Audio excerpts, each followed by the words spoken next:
Major ডালিম বলছি। অদ্য সকাল হতে খন্দকার মুশতাক আহমদের বলিষ্ঠ নেতৃত্বে সামরিক বাহিনী ক্ষমতা দখল করিয়াছে। শেখ মুজিব ও তার খুনি দুর্নীতিবাজ সরকারকে উৎখাত করা হইয়াছে। এখন হতে সারা দেশে সামরিক আইন জারি করা হলো। আপনারা সবাই আমাদের সাথে সহযোগিতা করুন। আপনারা নিশ্চিন্ত থাকুন, কোনো অসুবিধা আপনাদের হইবে না। বাংলাদেশ জিন্দাবাদ। 1975-এর 15ই আগস্ট ইথারে ভাইসা আসা এই বজ্র নির্ঘোষ শুনছিল দেশবাসী। প্রবল প্রতাপশালী শেখ মুজিবের শাসনের অবসান হয়েছে, সারা দেশে কারফিউ জারি হয়েছে। কিন্তু কি অবাক ব্যাপার, কারফিউ ভেঙে দলে দলে উৎফুল্ল জনতা নেমে আসছে রাস্তায়। চারিদিকে মুক্তির আনন্দ, এক বর্বর স্বৈরাচারের পতন হয়েছে। তারপর সন্ধ্যাবেলা খন্দকার মোস্তাকের পাশে কোমরে রিভলভার গুজে যেই অফিসার শপথ নেওয়াতে যাচ্ছেন তিনি ছিলেন মেজর ডালিম। মেজর ডালিম রাতারাতি হয়ে উঠছিলেন নায়ক, সাহসের প্রতিমূর্তি। তারপরে 75-এর সব বীরকে পাঠানো হলো নির্বাসনে। সে আরাক আলাপ আর একদিন করব। এরপর তিনি শুধু নামই ছিলেন ইতিহাসে। ওনার সাথে আমার প্রথম যোগাযোগ হয় 2019-এ প্যারিসে আসার পরে। ওনার সাথে চ্যাটিং হতো। ওনার একটা ফেবু আইডি ছিল ফ্যালকন আইজ নামে। নানা বিষয় আলাপ হইতো। ব্যাপক পড়াশোনায় ভদ্রলোকের। আমার সাথে ফোনে বা ভিডিওতে কখনো কথা হয়নি, তবে আমার ঘনিষ্ঠ সার্কেলের অনেকের সাথেই নিয়মিত কথা হইতো। আমি কথা বলতে চাইছিলাম, উত্তরে বলছিলেন বলবো সময় হইলেই। আমার স্বাধীনতা উত্তর বাংলাদেশ বইটা প্রকাশিত হইলে পড়তে চাইছিলেন, আমি পাঠাইছিলাম সুইডেনে ওনার এক শিষ্যের কাছে। উনি বই পাইয়া বই হাতে ছবি পাঠাইছিলেন, এটা নিশ্চিত করতে যে ওনার কাছে পৌঁছাইছে। আমি আমার সার্কেলে ওনারে বড় ভাই বলে ডাকতাম। জিজ্ঞেস করতাম, বড় ভাই কেমন আছেন, কি বলেন। কোনো রাজনৈতিক পরিস্থিতিতে জানতে চাইতাম বড় ভাইয়ের রিডিং কি। একটা সময় খেয়াল করলাম উনি ভুলে যাইতেছেন জিনিসপত্র, ডাক্তারি ভাষায় যাকে বলে কগনিটিভ ডিজিজ। তখন থেকে ওনাকে বলতে শুরু করলাম বুড়া। তো জিগাইতাম বুড়াটার খবর কি। যাই হোক, উনি নাকি বলছেন যে ওনার বয়স 75 বছর, আসলে ওনার বয়স 78 বছর। ওনার জন্ম 1946 সালে উইকিপিডিয়ার তথ্য অনুসারে। 64 সালে বিমান বাহিনীতে যোগ দেন, ঠিক 18 বছর বয়সে। বুড়া বয়সে 3 বছর কম হয়ে বলছে আর কি। আমার অনুমান ভুলে বলছে। এপিসোডের স্ক্রিপ্ট লিখতে লিখতে ওনার ছবিটা খুঁজতেছিলাম, যে ছবিটা দেখাইলাম আমার বই হাতে, ছবিটা পাইতেছিলাম না। তো সুইডেনের বাইরে ফোন দিলাম, তো উনিও খুঁজতেছেন। এর মধ্যে বুড়া ফোন দিছে ওই সুইডেনের বাইরে। তো উনি যখন জানলেন যে আমি লাইনে আছি, উনি স্পিকারে দিলেন, আমি শুনতেছি। উনি বলতেছেন, আমাদের দুইজনকে স্পিকারে দিলেন। উনি জিজ্ঞেস করলেন পিনাকি কি দেখছে আমার লাইভ। আমি বললাম হ দেখছি বড় ভাই। তো সুইডেনের বড় ভাই ওনারা বলতেছেন, আপনি পিনাকির বই হাতে একটা ছবি তুলছিলেন না, আছে ওইটা। আমি শুনতেছি। তো বুড়া বলতেছে, পিনাকি বই লিখছে নাকি, কই আমি তো দেখি নাই। তো রিসেন্ট মেমোরি নাই হয়ে যাইতেছে, আর্লি সাইন অফ আলঝেইমার্স। যাই হোক, বুড়া আমাদের মাঝে আরো অনেকদিন বাইচা থাকেন। ওনার লাইভ এপিসোড করছে ইলিয়াস। এইটাই সম্ভবত বাংলাদেশের মানুষের সর্বোচ্চ দেখা লাইভ। ইউটিউবে একসঙ্গে সর্বাধিক সংখ্যক দর্শকের লাইভ স্ট্রিমের রেকর্ডটা 8 মিলিয়ন।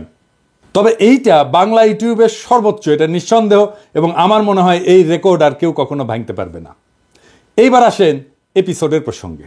বাম, আওয়ামী লীগ আর প্রগতিশীল বিএনপির পুচ্ছে আগুন লাগিয়েছে একই সাথে। যাই হোক, আমি সবগুলা আগুন নিয়ে আজকে কথা বলবো না, কয়েকটা আগুন নিয়ে কথা বলি। প্রথম অভিযোগ কি, মেজর ডালিম নাকি খুনি। আসলে কি মেজর ডালিম খুনি? আসলে না খুঁজে দেখি। বিপ্লবী এবং সৈনিকদের খুনি বলা যায় না, কারণ তাদের কর্মকাণ্ড এবং উদ্দেশ্য সাধারণ অপরাধীর সাথে তুলনা করা যায় না। আদালত যখন প্রাণ নেয় সেটাকে খুন বলা যায়? একজন সৈনিক যখন দেশের শত্রুকে হত্যা করে সেটাকে অপরাধমূলক কাজ? একজন নারী যখন তার ধর্ষককে হত্যা করে ফেলে ধর্ষণের সময়, সেটাকে অপরাধ না? সেটা না। কেন না? এর কয়েকটা কারণ আছে, বুঝে দেখি। 1 নম্বর কারণ, নৈতিক পার্থক্য, মোরাল জাস্টিফিকেশন। বিপ্লবীরা সাধারণত বিদ্যমান শাসন ব্যবস্থার অন্যায় বা নিপীড়নের বিরুদ্ধে সংগ্রাম করে। তাদের কর্মকাণ্ড একটা বৃহত্তর সামাজিক এবং রাজনৈতিক পরিবর্তনের উদ্দেশ্যে পরিচালিত হয়, বৃহত্তর স্বার্থে। নৈতিক দৃষ্টিকোণ থেকে এটা ন্যায় যুদ্ধ, জাস্ট ওয়ার, এই ধারণার সাথে সম্পর্কিত। সৈনিকেরাও একটা প্রতিষ্ঠিত রাষ্ট্র বা আদর্শ রক্ষার জন্য কর্তব্য পালন করেন। 2 নাম্বার, উদ্দেশ্যের মাহাত্ম্য। এটাকে ইংরেজিতে বলে এন্ডস ভার্সেস মিনস। বিপ্লবী বা সৈনিকদের কর্মকাণ্ডের উদ্দেশ্য ব্যক্তিগত স্বার্থ না, বরং এটা বৃহত্তর সমাজ জাতির জন্য। দার্শনিক ইমানুয়েল কান্ট বা জন স্টুয়ার্ট মিলের মতবাদে উদ্দেশ্যের গুরুত্ব এবং প্রভাব নিয়ে আলোচনা আছে। মিলের উপযোগবাদ বলে একটা তত্ত্ব আছে। এটা অনুযায়ী যদি একটা কর্ম বৃহত্তর জনগণের কল্যাণে হয় তবে সেটা নৈতিকভাবে গ্রহণযোগ্য। 3 নাম্বার, সমাজের দৃষ্টিভঙ্গি বা পারসেপশন বাই সোসাইটি। সমাজ সাধারণত সৈনিকদের রক্ষক এবং বিপ্লবীদের ন্যায়ের প্রতীক হিসাবে দেখে। সময়ের সঙ্গে অনেক বিপ্লবীকে নায়ক হিসেবে স্বীকৃতি দেওয়া হয়। এটার আইনি ব্যাখ্যাও আছে। 1 নম্বর হইতেছে যে লেজিটিমেসি অফ অ্যাকশন, মানে রাষ্ট্রীয় বৈধতা। সৈনিকদের কর্মকাণ্ড রাষ্ট্রীয় আদেশের আওতায় ঘটে। আন্তর্জাতিক আইন অনুযায়ী যুদ্ধ বা প্রতিরক্ষায় হত্যা বৈধ, যদি তা যুদ্ধের আইন মেনে চলে। 2 নম্বর হচ্ছে রাজনৈতিক লড়াই বনাম অপরাধ, পলিটিক্যাল স্ট্রাগল ভার্সেস ক্রাইম। বিপ্লবীরা সবসময় বিদ্যমান আইন ভঙ্গ করে। বিপ্লব বা অভ্যুত্থান বিদ্যমান আইনের উপরে। সেই জন্যে বিপ্লবীদের কর্মকাণ্ডকে অপরাধ হিসেবে বিবেচনা করা যায় না, কারণ আইন এটা সংজ্ঞায়িত করে বা ডিফাইন করে অপরাধ, আর বিপ্লব এটার উপরে। তা উপরে থেকে এই অপরাধের ডেফিনেশন তো বিপ্লব গ্রহণ করবে না। জুলাই বিপ্লবে পুলিশ নিহত হয়েছিল, মারা গেছিল, মেরে ফেলা হয়েছিল, এটা অপরাধমূলক কাজ না, এটা বিপ্লবী সহিংসতা। এই জন্যই এই হত্যার বিচার করা যাবে না, কারণ বিপ্লব অভ্যুত্থান আদালত বা আইনের চাইতে বড়। যদি পুলিশ হত্যার বিচার হয় তাহলে ধরে নেবেন বিপ্লব পরাজিত। 15ই আগস্টের বিপ্লব পরাজিত হয়েছিল জন্যই আগস্ট বিপ্লবের নায়কদের বিচার এবং ফাঁসি হয়েছিল। 3 নম্বরে হইতেছে যে ইচ্ছাকৃত হত্যা বনাম কর্তব্য, ইন্টেনশনাল কিলিং ভার্সেস ডিউটি। সাধারণ অপরাধী ব্যক্তিগত স্বার্থে হত্যা করে, অন্যদিকে সৈনিকেরা যুদ্ধক্ষেত্রে এবং বিপ্লবীরা সামাজিক রাজনৈতিক কাঠামো এবং বিদ্যমান ব্যবস্থা বদলের উদ্দেশ্যে কাজ করে এবং এর ক্ষেত্রে বিপ্লবী সহিংসতা হয়। এইটা তাদের কাজকে ইচ্ছাকৃত হত্যাকাণ্ড থেকে আলাদা করে। সেই জন্যই তাদের কাজগুলোকে ইচ্ছাকৃত হত্যাকাণ্ড থেকে আলাদা হয়ে যায়। শেখ মুজিবকে কেউ খুন করেনি, সে অভ্যুত্থানে নিহত। তার পরিবারের সদস্যদের কেউ খুন করেনি, তারাও অভ্যুত্থানে নিহত।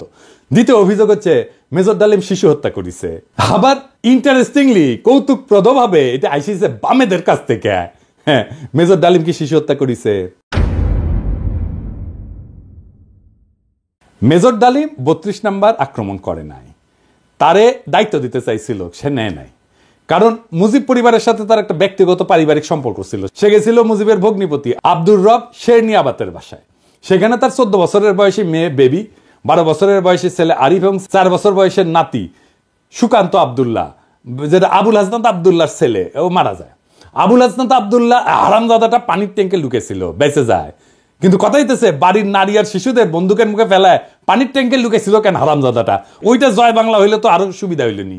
যাই হোক, এবার আসেন দেখি মহান বিপ্লবের সময় শিশুদেরকে হত্যা করা হয়েছিল যতগুলো বিপ্লব হয়েছে ইতিহাসে, যেগুলো নাম জানি আমরা, যেগুলো নিয়ে কাইট হয়ে পড়ে যায় বিপ্লবীরা। আসেন সেটা দেখি। ফরাসি বিপ্লবের সময় লুই শার্লস, যাকে লুই সপ্তদশ বলা হয়, মানে রাজা ষোড়শ লুই এবং মেরি আন্তোয়ানেটের ছোট ছেলে, বন্দী অবস্থায় খাইতে না দিয়ে কারাগারে রেখা মৃত্যুর দিকে ঠেলে দেওয়া হয়। যখন তার মৃতদেহ বের করা হচ্ছিল তার শরীরে কোনো মাংস ছিল না, কঙ্কালের উপরে চামড়া। বিপ্লবীরা হত্যা করবে না, কারণ তাদের পবিত্রতা নষ্ট হবে, কিন্তু খাইতে না দিয়া দিনের পর দিন কষ্ট দিয়া মেরে ফেলা যাবে। তো ফরাসি বিপ্লব নিয়ে আধিখ্যাত তো করে সবাই, আবার রুশ বিপ্লব নিয়ে তো বামেরা কাইট হয়ে পড়ে যায় না? যে বামেরা কবে তাদেরকে কইবেন এটা, যে রাশিয়ার জার দ্বিতীয় নিকোলাস এবং তার পরিবারের সদস্যদের বন্দী করে কমিউনিস্টরা। জার কিন্তু তখন ক্ষমতায় না, জারের ক্ষমতা অনেক আগেই চলে গেছে। কমিউনিস্টরা কিন্তু জারের কাছ থেকে ক্ষমতা নেয়নি। কমিউনিস্টরা কেরেনস্কি সরকারকে উৎখাত করে ক্ষমতা নিয়েছে, মানে লেনিন। ক্ষমতা নেওয়ার পরে 18 সালে 17 জুলাই একসাথে হত্যা করে এই জারের পরিবারকে, তার স্ত্রী আলেকজান্দ্রা এবং তাদের 5 সন্তান, অলগা, তাতিয়ানা, মারিয়া, আনাস্তাসিয়া এবং অ্যালেক্সি। লেনিন মনে করছিল জারের পরিবার যদি বাইসে থাকে তাহলে তারা রাজতন্ত্র পুনরুদ্ধারের জন্য কাজ করতে পারে। এই জন্য পুরা পরিবারকে হত্যা করার সিদ্ধান্ত নেওয়া হয়। পরিবারের সকল সদস্যদেরকে কমিউনিস্ট বিপ্লবীরা গুলি করে হত্যা করে, পরে তাদের মৃতদেহ অ্যাসিড দিয়ে বিকৃত করে মাটিতে পুঁতে ফেলা হয়। এর মধ্যে আনাস্তাসিয়া নিকোলায়েভনার এর বয়স ছিল 17 বছর, আর অ্যালেক্সি নিকোলায়েভিচের বয়স ছিল মাত্র 13 বছর। দুই ক্ষেত্রেই প্ল্যান করে মারা হয়েছে। অনেক পরে 15ই আগস্টে শিশুরা মারা গেছে কোল্যাটারাল ড্যামেজে, প্ল্যান করা হয়নি যে শিশুদের মারা হবে। এখন আমরা যদি বলি মেজর ডালিমেরা তো শিখেছে ফরাসি আর রুশ বিপ্লব থেকে, উত্তর আছে আগে বামেরা লেনিনের বিচার করুক, ফ্রেঞ্চ রেভলিউশনের বিপ্লবীদের বিচার করুক, জবাব আনুক, আমরা তারপরে জবাব দেব। এখন অনেকের মনে প্রশ্ন এসছে যে মেজর ডালিম কি তাহলে দেশে ফিরবেন বা ফিরতে পারবেন? আমাকে সুইডেনের ভাই, বড় ভাই, যিনি মেজর ডালিমের শিষ্য, উনি বলছেন ওনারে তো দেশে আনা দরকার, উনি অবশ্যই দেশে আসবেন। আমরা নতুন সংবিধান লিখলে 15ই আগস্টকে বিপ্লবী অভ্যুত্থানের মর্যাদা দেব। আগের রায় বিচার সবকিছু ইনভ্যালিড হয়ে যাবে। তিনি তখনই বীরের বেশে দেশে ফিরবেন। 24-এর বিপ্লব যারা নির্মাণ করছে তাদের অনেকেরই আইডল ছিলেন মেজর ডালিম, অন্তত আমার তো ছিলেনই। উনার নাম আমরা আকাশে লিখে রাখবো ঈসা খান তিতুমির, হাজী শরীয়তুল্লাহর সাথে। বাংলাদেশে যতবার জালেম আসবে ততবার মেজর ডালিমেরা জন্মাবে। কখনো তাদের নাম হবে আবু সাইদ, কখনো তাদের নাম হবে মীর মুগ্ধ, কখনো তাদের নাম হবে ওয়াসিম, আনাস। আমরা এক একটা তারার নাম দেব এই বীরদের নামে।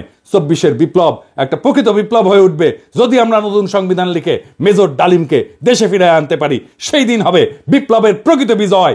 ইনকিলাব জিন্দাবাদ।